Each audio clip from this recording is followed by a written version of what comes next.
We begin with this hour with breaking news from Niagara Falls, where a car explosion on the American side of the Rainbow Bridge forced border closures across the Niagara region.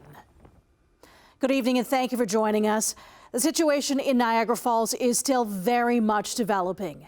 At this hour, we are hearing that the crossing at the Peace Bridge, Queenston, Lewiston and Whirlpool Bridge are reopening to traffic after being shut down for most of the day.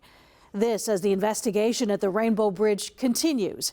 We are bringing you live team coverage tonight, beginning with Al Sweeney, who is on the Canadian side of the Rainbow Bridge for us. Good evening, Al.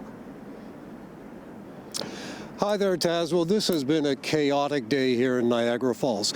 We're here at the foot of the Rainbow Bridge on the Canadian side. It was just across the river at the foot of the bridge on the American side where this explosion and crash happened. The Rainbow Bridge has been closed since about midday and is still closed now. But as you said, the other three bridges across the Niagara River from Canada to the U.S. that were closed throughout the day, we're just hearing that they're now reopening. Just now. Now, this follows that horrendous explosion and crash in New York State. Video shows a car speeding through Niagara Falls.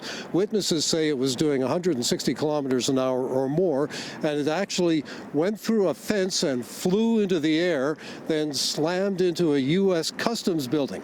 There were two people in the car. We're told both of them were killed. The explosion was so fierce that it raised fears of terrorism. The FBI took over the investigation, and the state's governor said all entry points from foreign countries into the U.S. were being checked.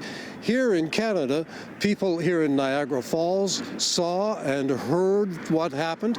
We talked to some of them today, and we talked to some Americans who were stuck here in Niagara Falls because they couldn't get back home over the bridge.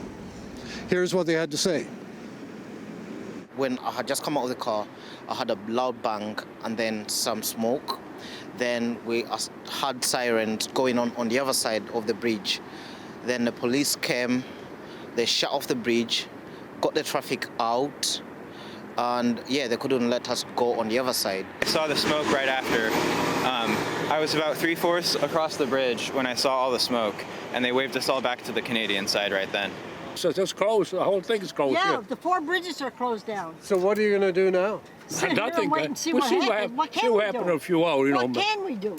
We're trying to get to Thanksgiving tomorrow in Rochester. Trying to go to Syracuse, New York for the holidays. With the bridges closed, what are you going to do? We'll have to find out, but looking like we're not going to be able to go across. Wait it out. So it was unclear during the day exactly what was happening, and that's what American officials are trying to determine. There were suggestions during the day that the car was actually going across the bridge from Canada into the U.S. when it hit that building. But the video that we saw shows the car speeding through Niagara Falls on Main Street in Niagara Falls before the crash.